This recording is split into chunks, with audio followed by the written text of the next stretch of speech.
오늘은 요한복음 4장 말씀입니다. 요한복음 4장 1절에서 6절 말씀을 함께 합독하고 오늘도 우리에게 주시는 말씀을 함께 듣는 자리가 되기를 소망합니다. 함께 합독하겠습니다.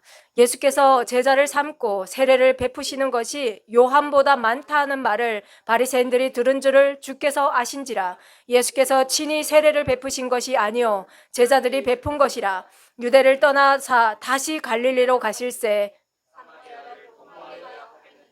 사마리아에 있는 수가라 하는 동네에 이르시니 야곱이 그 아들 요셉에게 준 땅이 가깝고 거기 또 야곱의 우물이 있더라. 예수께서 길 가시다가 피곤하여 우물 곁에 그대로 앉으시니 때가 6시쯤 되었더라. 아멘.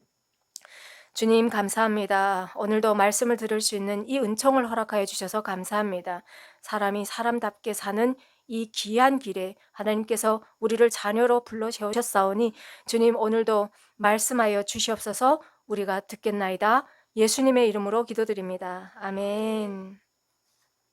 네, 오늘은 생명 되신 예수님이라는 제아의 말씀으로 함께 말씀을 보겠습니다.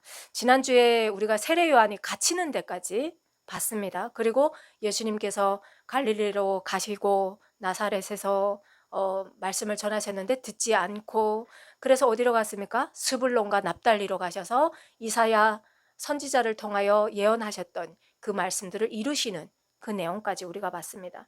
근데 오늘 우리가 보는 이 사마리아 여인의 요 사건은 예수님께서 갈릴리로 가시는 그 사이에 있은 사건입니다. 근데 이 사건을 빼놓고 갈 수가 없어요. 그래서 오늘 따로 사마리아 여인의 은혜 받는 사건과 또 왕의 신하가 아들을 살리는 이 표적을 함께 묶어서 보려고 합니다.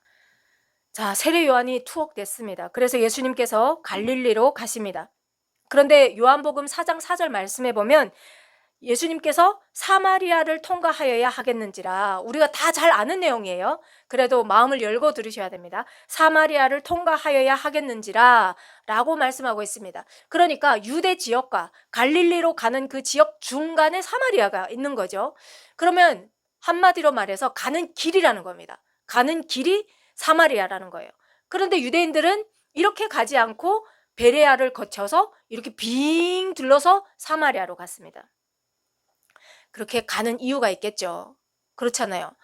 보통 가는 길이고, 그리고 사람의 마음에 가는 길도 지름길이 있다고 하면 빨리 가려고 하는 게 사람의 마음인데, 가는 길이 있는데 빙 크게 외둘러서 갈릴리로 갔대요. 그러면 이들이 이렇게 먼 길을 돌아서 갔을 이유가 있겠죠. 그렇죠. 왜 그랬는지 우리가 함께 보겠습니다. 자, BC 722년 이 구약을 알아야 신약이 계속 이해가 되는 겁니다. 그래서 우리가 구약을 알았던 내용들이 계속 반복해서 나올 거예요.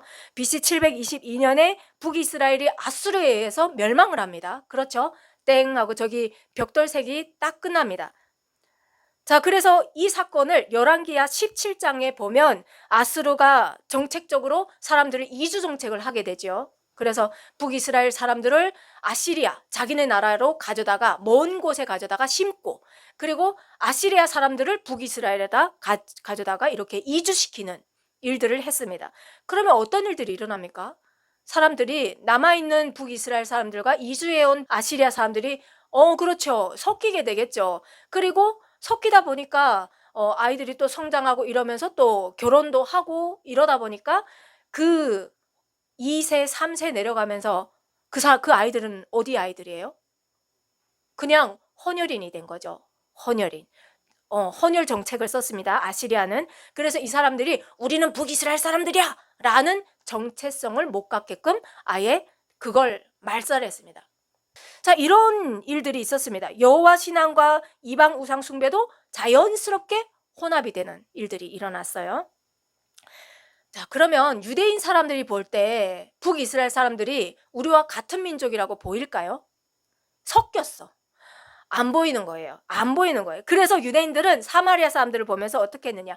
반쪽짜리 유대인, 배교자, 혼혈민족, 구원 밖에 있는 사람들 하면서 민족으로부터 이렇게 배척당하는 사람들이 사마리아 사람들이었습니다. 그럼 사마리아 사람들과 유대인들은 굉장히 큰 갈등 속에서 살았겠죠. 서로가 원수지간이 되어서 살아갔어요. 자, 그리고 또 어떤 일들이 있습니까? 북이스라엘이 솔로몬 시대가 끝나고 솔로몬 아들이 시작되면서 신앙이 나뉘어졌어요. 북이스라엘에는 베델과 단에 금송아지를 세워놓고 숭배하고, 여전히 예루살렘에서는 신전에서 여호와 신앙을 계속 예배를 드렸고, 이런 일들이 있었습니다. 그러니까 이게 하루 이틀 사이에 일어난 일이 아닙니다. 이 갈등이 몇백 년, 7, 800년 동안 계속됐던 갈등이에요. 거기에다가 남유다도 멸망하고, 그리고 나중에 어떤 일들이 일어나느냐, 사마리아 사람들이 예루살렘에 못 내려오게 하잖아요. 너희는 우리하고 같은 민족이 아니야 라고 배척을 하니까 사마리아 사람들이 BC 400년경에 그리심산이라는 곳에 성전을 건축을 합니다. 그리고 예루살렘에 하나, 그림심산에 하나, 이 성전이 두 개가 생긴 거죠. 그리고 서로가 너희가 배교라고 서로 손가락질하면서 욕을 하기 시작했습니다. 그러니까 예수님이 오시고 나셔서도 지금 이 전쟁은 북이스라엘과 남유다가 멸망하고 나서도 예수님이 오시는 그 당시만 해도 너네가 틀렸어, 우리가 맞아, 이걸 가지고 계속 싸웠습니다. 그래서 요한복음 4장 9절에 보면 어떻게 말씀하고 있느냐, 유대인이 사마리아인과 상종하지 아니함이라 라고 말씀합니다. 사람 취급 안 했다는 거예요. 그래서 사람들이 이렇게 사마리아를 거쳐서 갈릴리로 간 것이 아니라, 너희들과는 말도 섞기 싫어, 너희들과 그러면 왠지 나에게 뭔가 구정물이 튀는 것 같아 하면서 안 가고 베레아를 거쳐서 갈릴리로 갔다라는 그 당시의 시대적 배경입니다. 자, 그런데 예수님께서 사마리아를 들어가십니다. 사마리아는 우리 눈으로 볼 때는 그냥 지역에 이렇게 불과한 것으로 보이지만, 하나님께서 보실 때는 어떻습니까? 이스라엘의 실패한 자리입니다.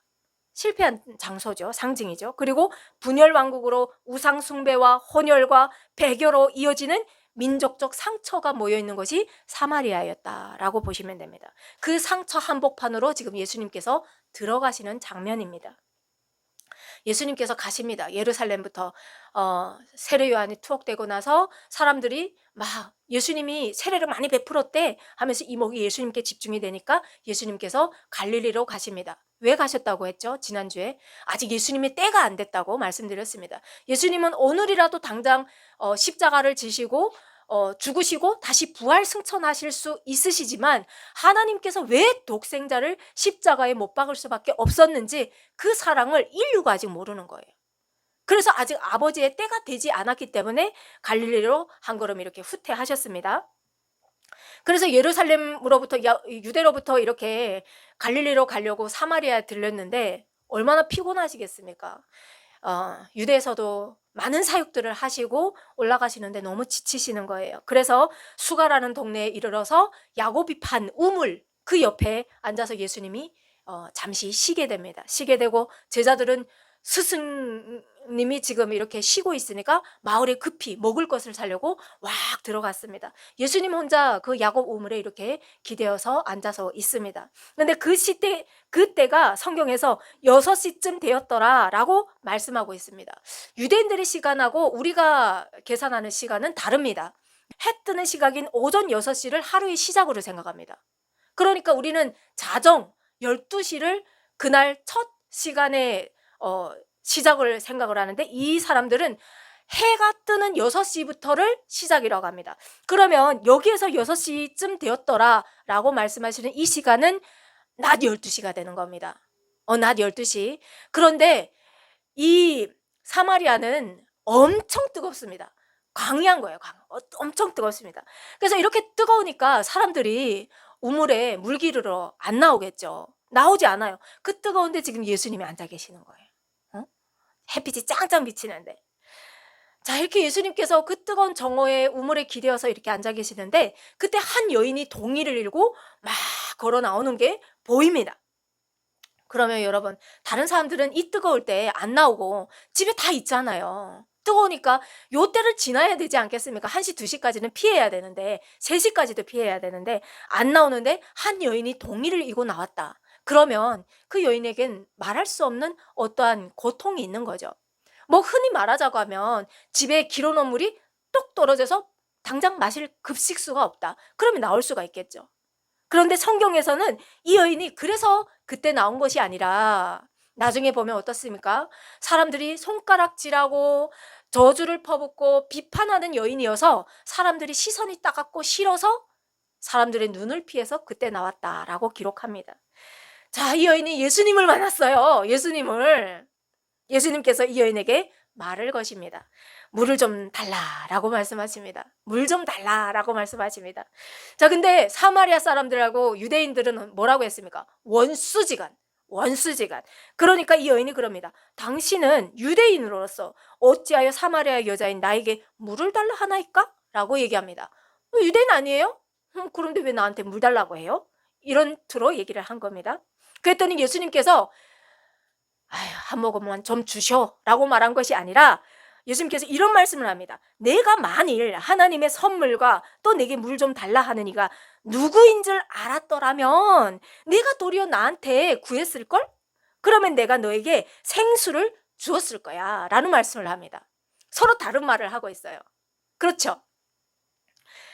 우리는 압니다. 요한복음의 모든 말씀을 알죠. 예수님께서 하나님께로 가는 길이요 진리요 생명 되시는 예수님이니까 예수님을 만나야 갈급함도 없고 생수를 얻는다는 걸 알아요. 그런데 이 여인이 볼 때는 예수님이 너무 웃기는 거예요.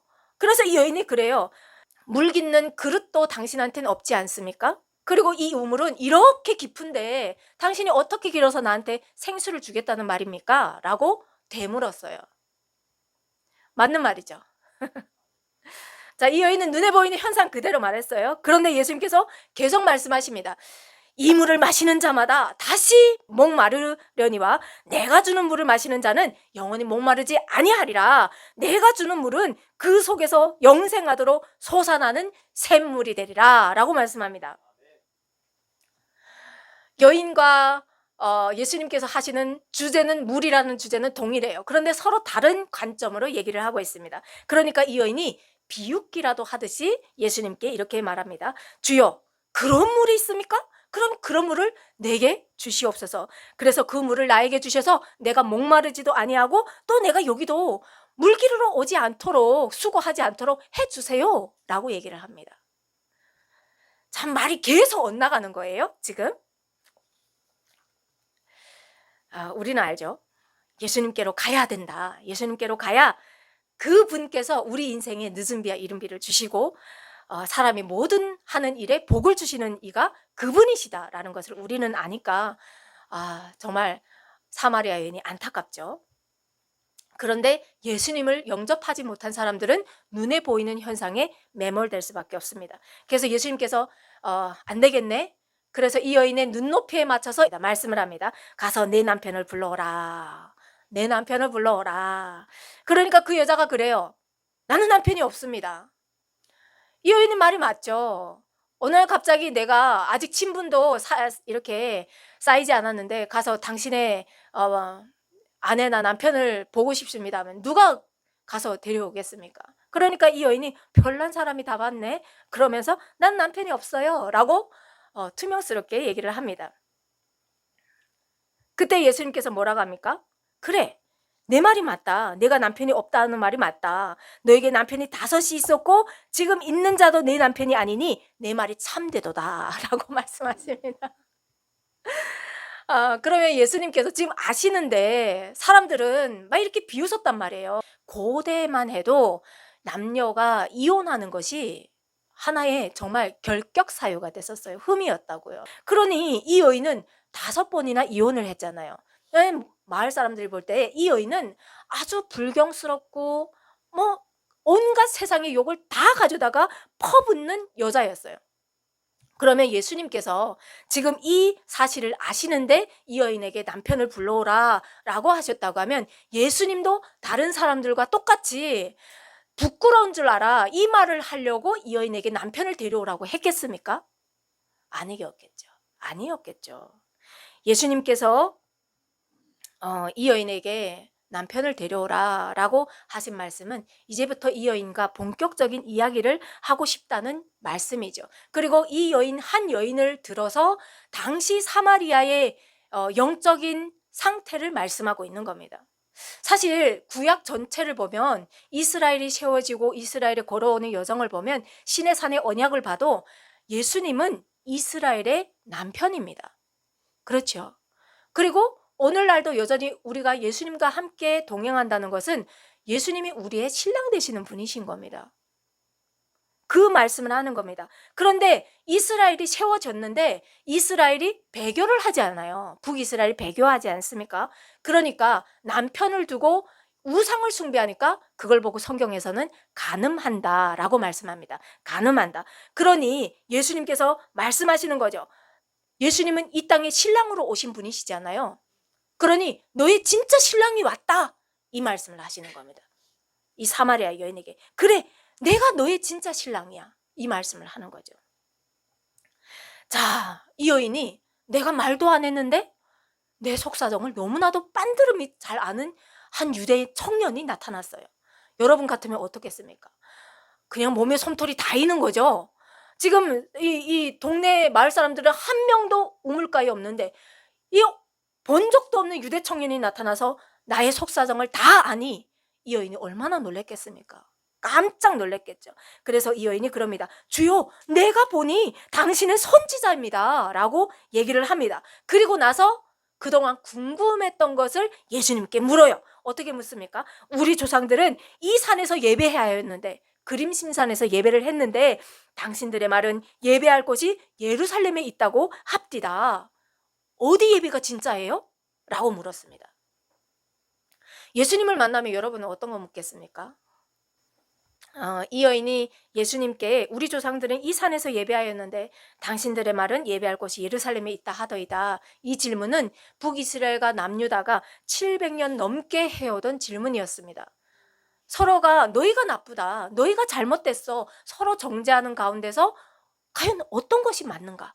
라는 질문 속에서 늘 살아왔습니다. 그런데 여러분, 우리가 반대로 생각해 봅시다. 그러면 북이스라엘에 있는 금송아지가 맞습니까? 예루살렘에 있는 하나님의 성전이 지금 맞습니까? 예수님께서 뒤엎었던 성전, 어디가 맞습니까?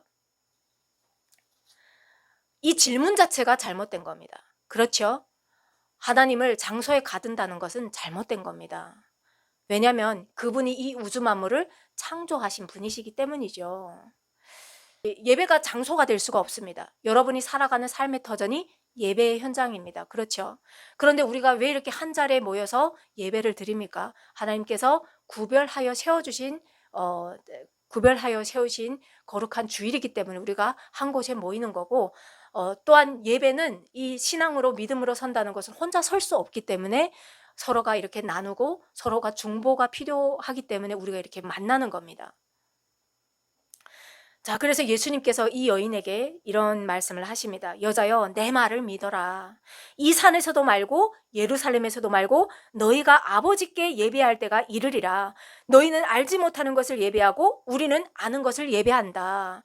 삶의 현장이 예배의 자리인 겁니다. 그래서 예수님께서 말씀합니다. 이 산에서도 말고 예루살렘에서도 말고 라고 말씀하시면서 하나님은 영이시니 예배하는 자가 영과 진리로 예배할지니라 라고 말씀하셨습니다. 이 산에서 예배하는 것이 맞습니까? 예루살렘에서 예배하는 것이 맞습니까? 라고 이렇게 묻는 그 여인에게 예배 장소를 부정한 것이 아니라 예배 시대가 바뀌고 있다라는 것을 예수님께서 말씀하고 있습니다. 그렇죠? 과거에는, 구약에는 지금 예수님께서 십자가를 지시기 전에는 동물의 피로 하나님께 나가는 제사였지 않습니까? 그런데 우리는 어떻게 나갑니까? 예수 그리스도 이름을 부르면서 나가는 예배를 드리고 있다는 겁니다. 새 성전이 왔다는 것을 계속해서 말씀하고 있습니다. 우리의 몸이 이제는 하나님의 성전이 됐습니다. 우리의 몸이 예수를 믿음으로 입술로 고백하는 자마다 그 심령 안에 예수의 영이 있는 겁니다. 예수의 영이 있는 그 몸 하나하나가 바로 성전인 겁니다. 그래서 새 성전이 왔다는 것을 계속해서 말씀하고 있습니다. 요한복음 1장 1절에도 보면 태초에 말씀이 계시니라 이 말씀이 하나님과 함께 계셨으니 이 말씀이 곧 하나님이다 라고 말씀하시죠. 그 안에 생명이 있었으니 이 생명은 사람들의 빛이다 라고 말씀하시면서 말씀이 육신이 되어 우리 가운데 거하심에 성전이 우리 가운데 임했다는 겁니다. 그래서 2장에서 보면 예수님께서 이 장사꾼들을 다 내쫓고 유대인들이 내가 이런 일을 행하니 무슨 표적을 우리에게 보이겠느냐 했을 때 예수님께서 이 헤롯 성전을 헐어라 3일 만에 내가 다시 세우겠다 이런 말씀을 하시는 겁니다. 자, 여인의 관심은 장소였어요. 맞아요. 여인의 관심은 장소였지만 예수님은 끊어진 하나님과의 관계를 말씀하고 있습니다. 그리고 그 길로 예수님밖에 없다는 것을 지금 말씀하고 있습니다. 오늘날도 마찬가지입니다. 예수 이름을 부르지 않는 자마다 하나님 앞에 나가는 것 같지만 하나님을 만날 수 없는 겁니다. 예수 이름을 부르는 자마다 창조주 아버지를 만날 수 있는 겁니다. 자, 그리고 예수님을 영접하는 사람은 모두 사마리아 여인과 같은 반응을 이제부터 일으킵니다. 어떤 반응을 일으키는지 봅시다. 자, 사마리아 여인이 예수님을 만났어요. 그러면 사마리아 여인이 예수님을 찾아간 걸까요? 아니면 예수님께서 사마리아 여인을 찾아가신 걸까요? 아멘, 맞습니다. 예수님께서 사마리아 여인을 찾아갔습니다. 자, 그래서 여인이 그동안 궁금했던 영적인 그 질문들을 하나님 앞에서 예수님 앞에서 받았어요. 그랬더니 이 여인이 그 다음 반응이 어떤 반응이 나오느냐, 내가 그토록 목마르고 그토록 사람의 눈을 피해서 물을 기를 수밖에 없었던 그 야곱의 우물까지 들고 갔던 드레박, 물통 이런 것들을 다 버립니다. 그리고 쏜살같이 마을로 향해서 뛰어들어갑니다. 그리고 마을 사람들에게 그동안 제발 나를 투명인간처럼 취해다오, 나를 좀 못 본 척 해다오, 나한테 비난도 하지 말고 칭찬도 하지 말고 나를 모른 척 해다오 했던 그 사람들한테 이제부터 전합니다. 뭐라고 전합니까? 내가 행한 모든 일을 내게 말한 사람을 와서 보라, 이는 그리스도가 아니오 라고 전합니다. 복음을 전했어요. 복음을. 그 사람은 예수님은 이런 분이야 라고 말씀한 게 아니라 내 삶을 봤잖아, 나는 예수님을 만났어, 그러니 너희도 와서 보라 라고 선포했습니다. 그래서 이 한 여인이 예수님을 만나더니 고백이 바뀌었어요. 그러더니 그 온 동네가 예수님께 와 나오는 일들이 있었습니다. 자, 고린도후서 5장 17절 말씀에 보면 이런 말씀이 있습니다. 그런즉 누구든지 그리스도 안에 있으면 새로운 피조물이라, 이전 것은 지나갔으니 보라 새 것이 되었도다. 이제 이 여인은 다섯 남편에게 버림받았다는 그 수치심도 없고요. 이제는 야 너는 아직도 동거하고 있어? 그러면서 사람들의 그 비난도 무섭지 않아요. 새로운 피조물이 됐어요. 이제는 자유해졌어요. 진정한 자유를 느끼게 돼요. 그래서 이 여인이 달라진 모습으로 담대해졌고 생기가 살아났고 복음을 전하는 입술이 됐습니다. 여러분이 이런 삶이 아직도 아니라고 하면 하나님 앞에 기도하시길 소망합니다. 자, 예수님께서 이 여인을 보시면서 말씀하시죠. 사마리아 여인이 막 마을로 뛰어들어가고 제자들이 나왔습니다. 그래서 제자들이 예수님께 먹을 것을 드리고 라피요 어서 드십시오, 시장하셨죠? 하면서 먹을 것을 드릴 때 예수님께서 뭐라고 말씀하십니까? 내 양식은 따로 있다. 내 양식은 따로 있다. 저 한 영혼이 하나님 앞에서 깨어나는 것이 바로 하나님께서 나에게 주신 양식이다 말씀하시면서 너희는 넉 달이 되어야 추수할 때가 이르겠다 하지 아니하느냐. 그러나 나는 너희에게 이르노니 너희 눈을 들어 밭을 보라. 마을 사람들이 막 몰려오는 것을 보여주시면서 곡식이 휘어져서 추수하게 되었도다. 거두는 자가 이미 삭도 받고 영생에 이르는 열매를 모으나니 이는 뿌리는 자와 거두는 자가 함께 즐거워하게 하려 함이라. 오늘도 마찬가지인 겁니다. 노원세서만교회 한 사람이 구원받고 이 자리에 정착한다는 것은 많은 사람들이 씨앗을 붓고 물 주고 헌신하고 사랑으로 품고 해서 그 사람의 오늘이 있다라는 말씀을 하는 겁니다. 그래서 예수님께서 뭐라고 합니까? 내가 너희로 노력하지 아니한 것을 거두러 보내었노니, 사람들에게 말씀을 뿌리는 족족 하나님을 보는 영안을 열었어요. 그래서 다른 사람들은 노력하였고 너희는 그들이 노력한 것에 참여하였다. 그러니 전도에 힘쓰라는 말씀을 하고 있는 겁니다. 그 은혜를 하나님께서 우리에게 주시겠다는 겁니다. 한 영혼이 전도되어서 하나님 앞에 오는 것이 가장 큰 천국의 상급이라는 것을 말씀하고 있습니다. 자, 분열된 이스라엘을 하나님은 외면한 것이 아니라 계속해서 선지자들을 보내셨어요. 선지자들을 보내시고 하나님의 사사들을 보내셔서 북이스라엘에 계속해서 씨를 뿌리고 물 주고 사랑으로 품고 이런 일들을 계속 했습니다. 아담이 하나님 앞에 말씀에 불순종해서 세상에 죄가 들어왔지만 창조주 하나님은 이 세상을 내가 파괴하고 다른 세상을 만드신 것이 아니라 그 세상에 계속해서 복음의 씨앗을 심으신 겁니다. 하나님께서 심으신 겁니다. 하나님께서. 그래서 어떻게 합니까? 우리를 외면하지 않으시고 하나님의 사람들을 계속 보내셔서 씨앗을 심고 물도 주고 하나님께서 계속 하셨다는 겁니다. 그래서 이런 하나님의 노력과 은혜로 인해서 사마리아 여인 하나를 하나님께서 만나셨을 때 그 여인으로 인해서 온 마을이 구원받는 이런 역사의 은혜가 일어났습니다. 자, 예수님을 만났어요. 사마리아 사람들이.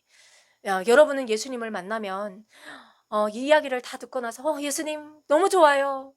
다음에 또 만나요. 안녕 하고 예수님을 보내겠습니까? 어떻게 하시겠습니까?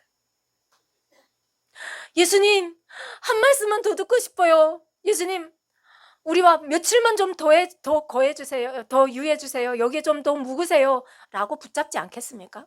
사마리아 사람들이 그랬습니다. 라비요, 여기에서 우리에게 좀 더 이 심령이 살아나는 말씀을 좀 해주십시오. 그래서 예수님께서 사마리아에 이틀을 더 유하게 계십니다. 그래서 사마리아 사람들이 은혜의 시간을 많이 보냈겠죠. 예수님과 함께. 얼마나 기뻤을까요? 세상에 없는 말씀을 들었어요. 그리고 예수님께서 하시는 그 말씀을 듣는 순간 그 말씀은 생명이기 때문에 그냥 죽어있는 사람들이 와 깨어나는 거예요. 자, 그래 이틀 동안 이렇게 사마리아 사람들과 있으니까 사마리아인들의 고백이 바뀝니다. 뭐라고 하느냐? 처음에는 이 사마리아 여인을 따라서 왔습니다. 선지자가 났다고? 메시아가 났다고? 하면서 막 달려나와서 예수님께 왔는데 예수님의 말씀을 듣고 나니까 이 사람들의 고백이 어떻게 하느냐? 이제 우리가 믿는 것은 내 말로 인함이 아니니 우리가 친히 듣고 그가 참으로 세상의 구주신 줄 알미라. 우리 이제 알았어. 그러면서 예수님과 함께 그 막 천국을 누리는 삶을 삽니다. 자, 이틀 뒤에 예수님께서 돌아갑니다. 갈릴리로 가시죠. 그래서 우리가 잘 아는 나사렛으로 가는데 배척을 당하지 않습니까? 그래서 예수님께서 그럽니다. 선지자가 고향에서는 높임을 받지 못한다라는 말씀을 하십니다. 우리가 알고 있는 그 지식 그리고 그 상황 이런 걸로 인해서 하나님께서 분명히 하시는 일임에도 불구하고 NO! 하고 마음을 탁 닫아버리는 일들이 있었죠. 그리고 예수님께서 어디로 갑니까? 수불론과 납달리로 이렇게 가시는데 그런데 갈릴리에서 예수님께서 또 하나의 표적을 행하십니다. 그게 어떤 표적이냐? 가버나움에서 왕의 신하를 만나죠. 그래서 이 왕의 신하가 막 급히 달려나와서 주여 내 아이가 죽어가고 있습니다. 내 아이가 죽기 전에 주여 내려오셔서 내 아이를 살려주십시오 라고 막 애끓는 마음으로 주님께 고백을 합니다. 왜 주님한테 예수님께 이런 고백을 할 수 있었습니까? 예루살렘에서 예수님께서 하셨던 표적들을 봤기 때문입니다. 그래서 갈릴리 사람들이 예수가 선지자구나 라는 걸 알았던 거예요. 그래서 예수님 앞에 나와서 이렇게 막 간구를 하니까 예수님께서 어떻게 말씀하십니까? 너희는 표적과 기사를 보지 못하면 도무지 믿지 아니하리라 하시면서 가라 내 아들이 살아있다 라고 말씀하셨어요. 예수님께서 가나 혼인잔치처럼 그 현장에 지금 같이 가지 않으셨어요. 가라! 내 아들이 살아있다. 진짜 믿어야 하나님을 안 믿고 세상 사람들은 안 믿어도 될 것들을 잘 믿고 산다고 했죠. 그게 뭐냐? 첫 번째로는 내일 내가 죽는다고 하면 오늘 밤 누가 한 잠이라도 자겠습니까? 아마 눈을 부릅뜨고 안 자겠다고 눈을 이렇게 잡고 있겠죠. 왜냐하면 내일 눈을 못 뜨기 때문이죠. 그렇지만 그 누구도 내일 내가 못 일어난다는 생각을 하는 사람은 하나도 없습니다. 동료들과 함께 밥도 먹고 수다도 떨고 커피도 마실 거라는 믿음이 있기 때문에 살아간다고 했습니다.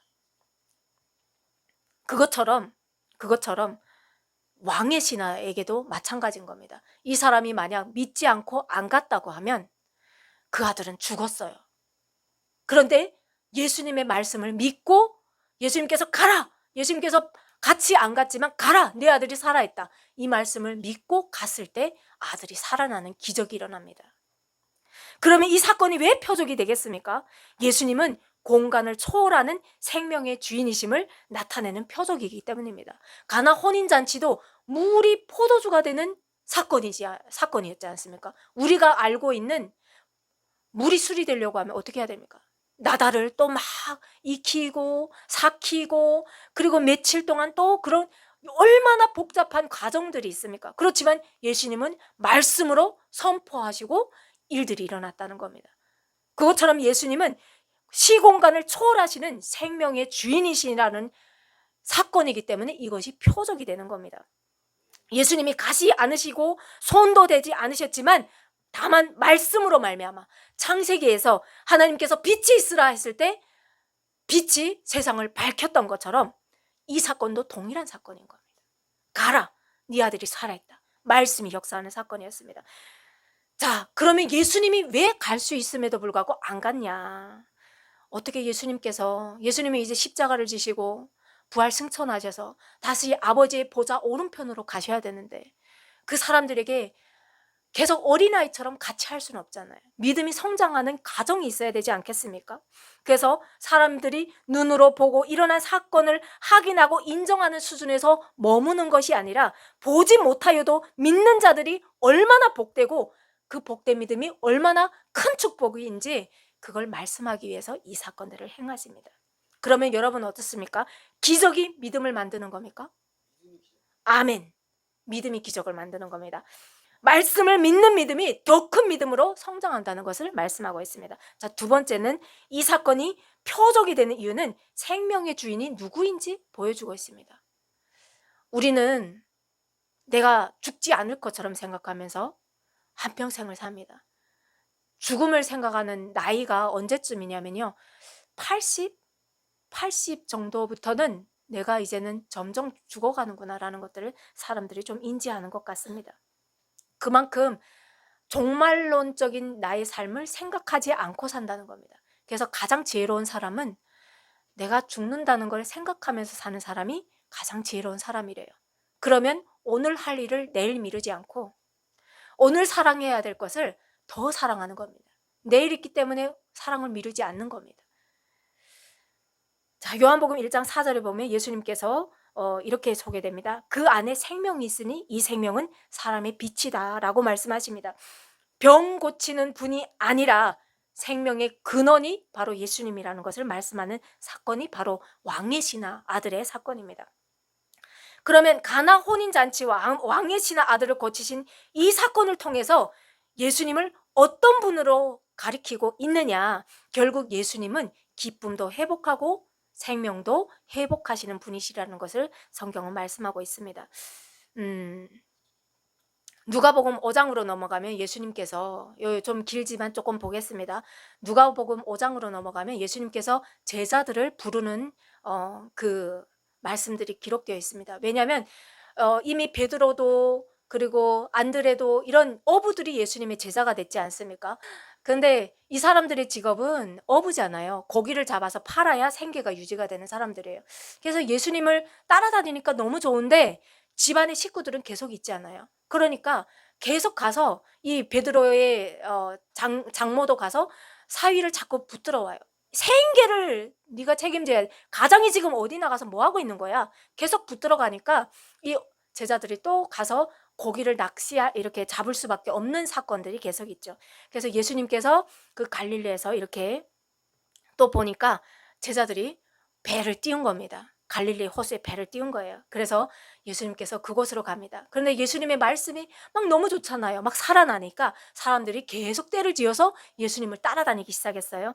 그래서 예수님께서 베드로의 배에 오르십니다. 베드로의 배에 오르시고 베드로 보고 그럽니다. 모든 사람들이 볼 수 있게 조금 깊은 데로 가서 배를 띄워라. 그래서 예수님께서 배 위에 오르셔서 말씀을 전하십니다. 말씀을 막 전하시고 나서 시몬 베드로의 배를 봤더니 고기를 한 마리도 못 잡은 거예요. 왜겠습니까? 왜 못 잡았습니까? 예수님을 떠났잖아요. 예수님을 떠났잖아요. 그래서 고기 한 마리도 못 잡았어요. 고기 한 마리도. 그래서 예수님께서 그럽니다. 고기 한 마리도 못 잡았구나. 그래서 베드로 보고 그럽니다. 깊은 데로 가서 그물을 내어 고기를 잡아라 라고 말씀합니다. 그때 베드로가 뭐랍니까? 어부잖아요. 주 전공이 어부잖아요. 물고기 잡는 거잖아요. 굼을 치는 거잖아요. 그러니까 말합니다. 선생님, 우리가 밤이 새도록 수고하였으되 잡은 것이 없지만은 말씀에 의지하여. 요게 중점입니다. 요게 핵심입니다. 말씀에 의지하여 내가 그물을 내리리이다. 예수님의 그 말씀에 순종하여서 내가 그물을 내립니다. 라고 했더니 어떤 일들이 일어났습니까? 그물이 찢어지도록 물고기가 잡혔어요. 베드로가 밤새 나가서 물고기 잡았는데 한 마리도 못 잡았어. 그런데 그물을 저 깊은 데 가서 던져라 해서 던졌더니 물고기가 그물이 찢어지도록 옆에 동무들을 불러다가 물고기를 올릴 수밖에 없을 정도로 이런 일들이 일어납니다. 그러면 여러분, 이 사건을 통해서 예수님은 하시는 말씀이 뭡니까? 예수님을 떠나지 말고 예수님께 붙어 있어라. 이 말씀을 하고 있는 겁니다. 자, 이럴 때 베드로가 그전에는 예수님이 좋아서 따라다녔는데 예수님을 두렵고 떨리는 마음으로 신을 본 거예요. 창조주를 봤어요. 그래서 어떻게 합니까? 주여! 벌벌벌벌 떨면서 엎드려서 주여, 나를 떠나소서. 나는 죄인입니다. 내가 죄인이라고 고백할 수 있는 사람은 하나님을 본 사람들, 하나님이 내 안에 들어온 그런 사람들만 내가 죄인임을 고백할 수가 있습니다. 그게 바로 회개입니다. 회개. 내가 이거 잘못했는데 하나님 이거 잘못했어요. 고쳐주세요. 이게 진정한 회개 아니라 내가 죄인입니다 라고 고백하는 게, 그게 바로 회개입니다. 그래서 그렇게 회개하는 그 사람에게 하나님은 이제부터 일을 하기 시작합니다. 자, 이 사건 속에 정말 영적 본질의 많은 핵심이 담겨져 있습니다. 그렇죠? 참된 회개가 일어난 사람은 어떤 일들이 일어나느냐? 존재의 목적이 바뀝니다. 내가 왜 살아가야 되는지, 강제적인 희생이 아니에요. 억지로 끌려와서 하는 것이 아닙니다. 그때부터는 사람의 눈을 보지 않고 사람의 감정에 나를 맞추는 것이 아니라 하나님만 보고 나를 이제부터 헌신해서 드리기 시작하는 겁니다. 자발적인 희생이 이제부터 드려지기 시작하는 겁니다. 주님을 위해서 세상의 빛으로 담대히 서게 되는 겁니다. 세상을 두려워하지 않는 겁니다. 그러니 많은 일들이 일어나게 되죠. 주님께서는 이 사건들을 따라서 말씀하십니다. 가나에서 기쁨이 회복되고, 그 혼인잔치를 통해서 우리가 주님 앞에 붙어 있으니까 기쁨이 회복되는 사건을 보고, 사마리아에서 어떤 일들이 일어납니까? 예배가 회복되고, 그리고 왕의 신하의 집에서는 어떻습니까? 생명이 살아나는 회복이 보여주고 있습니다. 그렇게 변화되는 사람은 마지막으로 사명이 회복되는 겁니다. 이제부터는 내가 먹을 것을 위해서, 육체적인 것을 위해서 살아가지 않아요. 이제부터는 내가 살아가는 존재의 이유가 달라지기 때문에 하나님을 위해서 살아가기 시작하는 겁니다. 존재의 목적까지 회복시켜 주시는 예수님을 받습니다. 그래서 오늘도 우리는 이 한 주를 주님 앞에 이렇게 기도하면 좋겠습니다. 내 생각보다 말씀을 믿게 하시고, 내 경험보다 말씀을 믿게 하시고, 내 현실보다 말씀을 붙들게 하여 주시옵소서. 주님께서 들어오시면 버려진 사마리아가 성교지가 되고, 죽어가던 아이가 살아나고 빈배가 사람을 낚는 배가 되는 것처럼 주님 내 삶 가운데 임재하셔서 이제부터 하나님의 복음의 전달자로 살게 하여 주십시오.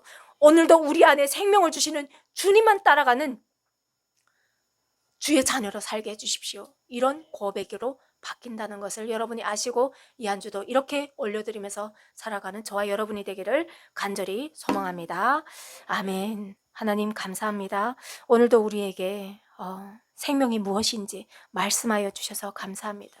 눈앞에 일어나는 일들에 매몰되지 않게 하여 주시고, 오늘도 살아서 역사하셔서 우리의 삶을 인도하여 주시는 거룩하신 주님을 바라보며 살게 하여 주시옵소서. 그리하실 하나님께 우리의 모든 생명을 의탁드리오며 살아계신 예수님의 이름으로 기도드립니다. 아멘.